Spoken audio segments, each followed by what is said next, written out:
Welcome to our channel. నేను మీ నవీన్.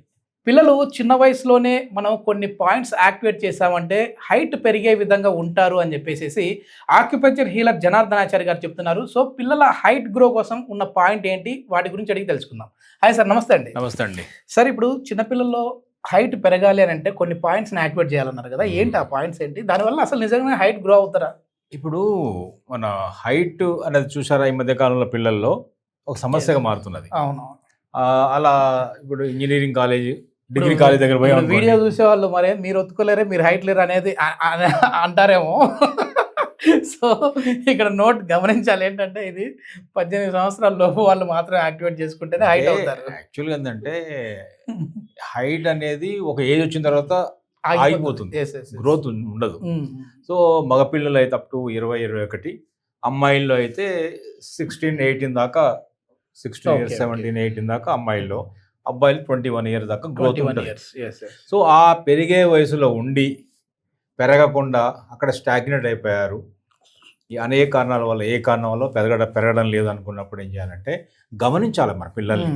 ఎందుకు వీళ్ళు గ్రోత్ రావట్లేదు, ఎందుకు పెరగట్లేదు, ఎదిగే వయసులో ఉన్నారు కదా అంటే జెనెటిక్ గా కూడా ఉంటాయి సార్. ఇప్పుడు వాళ్ళ పేరెంట్స్ కూడా, అమ్మ నాన్న లేదంటే వాళ్ళ తాతగారు కూడా హైట్ తక్కువ అంటే అట్లాంటి వాళ్ళు చేసినా కూడా, యాక్టివిటీ చేసినా కూడా హైట్ గ్రో అవుతారా? అదే అంటున్నాను నేను. ఇప్పుడు ఒకటి హెరిడిటరీ, వంశానుగతంగా వంశపారంపర్యంగా వచ్చే సమస్య ఇది ఒకటి. రెండవది ఏంటంటే మన డయట్, సరైన పోషణ లేకపోతే, పోషకాహారం అందకపోయినా కూడా జరిగేది. మూడవది ఏంటంటే ఫిజికల్ యాక్టివిటీ అసలు లేకపోవడం వల్ల, సెడెంటరీ లైఫ్ స్టైల్ వల్ల.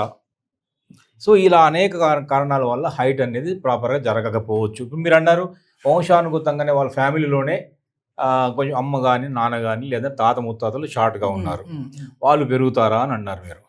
కానీ ఈ పాయింట్స్, ప్రెషర్ పాయింట్ రెగ్యులర్ చేస్తూ ఈ డైటరీ రిస్ట్రిక్షన్స్ కానీ కొంచెం మీరు పాటిస్తే, ఈ ఫిజికల్ యాక్టివిటీ చేస్తే, 1 ఆక్యుప్రెషర్ పాయింట్, రెండవది డయట్, మూడవది ఫిజికల్ యాక్టివిటీ.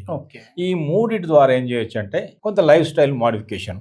4 ఈ 4 ద్వారా ఏం చేయొచ్చు అంటే ఖచ్చితంగా మనం ఎంతో కొంత మార్పు తీసుకురావడానికి ట్రై చేయొచ్చు. ఇప్పుడు మనకు తాత ముత్తాతల నుంచి వచ్చింది ఇంతే హైటు అని కూర్చోవద్దు, మనం ప్రయత్నం చేయాలి. నాకు ఆస్తులు రాలేదు మా నాన్నల నుంచి, మనం సంపాదించి కష్టపడాలి కదా. అట్లనే ఇది కూడా మనం శ్రమించి ప్లాన్ చేసుకుంటే ఏమవుతుందంటే, మనలో ఇంటర్నల్గా ఉన్నటువంటి ఎనర్జీస్ని మనం యాక్టివేట్ చేసుకుంటే గ్రోత్ సాధ్యం అయ్యే అవకాశం ఉంది, అవుతుంది. హైట్ పెరగాలంటే ఏ పాయింట్స్? ఇప్పుడు హైట్ పెరగడానికి బేసిక్ ఏంటంటే, ఇది ఒక పాయింట్, ఈ 2 కనుబొమ్మల మధ్యలో ఒక పాయింట్ ఉంటుంది. సో ఇక్కడ ఇది ఒక కనుబొమ్మ, 2 కనుబొమ్మల మీద చూడండి, ఇక్కడ ఇది ఒక పాయింట్ తెలుస్తుందా మీకు? ఫించింగ్ ఉంటుంది. ఇది పాయింట్. ఇదేంటంటే ఈ పాయింట్ ఏంటంటే థర్డ్ ఐ పాయింట్ అంటాం. థర్డ్ ఐ, మూడో కన్ను లేదా చిల్ పిల్ లేదా ఇన్ ట్యాంగ్, దీనికి 3 పేర్లు ఉన్నాయి. మూడో కన్ను, ఇన్ ట్యాంగ్, చిల్ పిల్. ఇది చేయడం వల్ల ఏమవుతుందంటే, ఇక్కడ ఈ పాయింట్ చేసినప్పుడు ఏమవుతుందంటే, ఇక్కడ నుంచి ఇక్కడ చేసినప్పుడు ఏమవుతుందంటే, ఇలా స్ట్రెయిట్ ఇంటర్నల్గా ఎనర్జీస్ వచ్చి ఇక్కడ నుంచి పైనుంచి చూసినప్పుడు ఇలా కిందికి వచ్చినప్పుడు బ్రెయిన్లో ఇక్కడ కనెక్ట్ అవుతుంది. ఇది ఒకటి లోపల కనెక్టింగ్ పాయింట్ ఉంటుంది. అక్కడ పిట్యూటరీ గ్లాండ్ ఉంటుంది. Pituitary gland is the mother of all glands. అదేం చేస్తుందంటే గ్రోత్ హార్మోన్స్ని స్టిమ్యులేట్ చేస్తుంది. మనం ఏం చేయొచ్చు, ఈ పాయింట్ని ఏం చేయొచ్చు అంటే జెంటిల్ ప్రెస్ చేయండి. జెంటిల్ రౌండ్ సర్క్యులర్ మోషన్లో ఇలా చేసుకోవచ్చు. ఎన్నిసార్లు? రోజుకు 2 సార్లు చేయొచ్చు. చేసిన ప్రతిసారి ఒక 1 minute చాలు. ఎవరికి వాళ్ళు చేసుకుంటే బెస్ట్. పేరెంట్ కూడా చేయొచ్చు. పేరెంట్ మెల్లగా చేయాలి, లైట్గా చేయాలి. పేరెంట్స్ ఇట్లా చేయాలి. ఎక్కువ గట్టి నొక్కొద్దు, మరీ ఎక్కువ హైట్ కావాలని ఎక్కువ నొక్కడం, ఇబ్బంది పెట్టడం, రెడ్డి అయిపోద్ది అక్కడ. రెండవది ఇంకోటి ఏం చేయొచ్చు అంటే, ఇది చాలా ఇంపార్టెంట్ పాయింట్. రెండవది ఏం చేయాలంటే, ఈ పాయింట్తో పాటు మన విఘ్నేశ్వరం టెంపుల్కి వెళ్ళినప్పుడు గుంజీలు తీస్తాం. ఎలా తీస్తాం ఒకసారి చూడండి. అలా 2 చేతులు పట్టుకొని అలా తీస్తారు. అట్లా ఒక 10 సార్లు పూర్తిగా 10 మొత్తం కింద కూర్చోవాలి. తర్వాత ఇది మార్చండి, హ్యాండ్స్ మార్చి అలా 10 సార్లు మళ్ళీ ఓకే ఇలా. తర్వాత ఇటు మార్చండి అలా, ఇది ఒక 10 సార్లు. ఇది ఏంటంటే దీనివల్ల ఏమవుతుందంటే, ఇది సూపర్ బ్రెయిన్ యోగా అంటారు. Okay okay. బ్రెయిన్ కూడా పెరుగుతుంది. అప్పట్లో గుంజలు తిప్పడానికి కారణం అదేనా? అంటే బ్రెయిన్ పెరగాలని. పిల్లలకు చదువు రాకపోతే చేసేవాళ్ళు కదా, Yes, yes, yes. సరిగ్గా మార్కులు రాకపోయినా, తరగతిలో వెనకబడినా, Mm. చదువు రావట్లేదు అనుకున్న పిల్లలకి ఏం చేసేవాళ్ళంటే ఈ సూపర్ బ్రెయిన్ యోగా అనేది ఇది చేయించేవాళ్ళు, గుంజీలు తీయించేవాళ్ళు. Yes. దీనివల్ల ఏమవుతుందంటే ఇక్కడ ఉన్న మజిల్ సిస్టమ్స్లో కానీ బోన్స్లో కానీ మన గ్రోత్కు సరిపోయేటటువంటి అవి ఇంప్రూవ్ అవుతాయి. ఓకే. రెండవది మజిల్ కూడా స్ట్రెంగ్తన్ అవుతుంది. మూడవది ఇలా పట్టుకున్నారుగా మీరు, అవును. దీనివల్ల బ్రెయిన్లో ఉన్న పాయింట్స్ కూడా యాక్టివేట్ అవుతాయి. Okay okay. సో వీటి కారణాల వల్ల ఇది ఒకటి చాలా చాలా హెల్ప్ అవుతుంది. మూడోది స్ట్రెచెస్. ఓకే. స్ట్రెచెస్ ఎట్లా చేస్తారు? మీకు ఐడియా ఉంది. అలా బాడీని స్ట్రెచ్ చేయాలి. ఓకే. అట్లాగే ఇటు కూడా స్ట్రెచ్ చేయాలి. Hands, legs, okay. Stretching, full stretching, legs, hands, అలాంటి Okay. స్ట్రెచ్చింగ్ ఎక్సర్సైజ్ కూడా ఇంపార్టెంట్. తర్వాత మన పార్క్ లోపల హ్యాంగింగ్ ఉంటాయి కదా, అవును, హ్యాంగ్ చేయాలి పిల్లల్ని. సో అప్పుడు ఏమవుతుందంటే ఇక్కడ జాయింట్స్ లోపల కొంచెం స్పేస్ క్రియేట్ అవుతుంటుంది. Okay okay. ఆ బోన్ గ్రోత్కి మనకు చాలా హెల్ప్ అవుతుంది.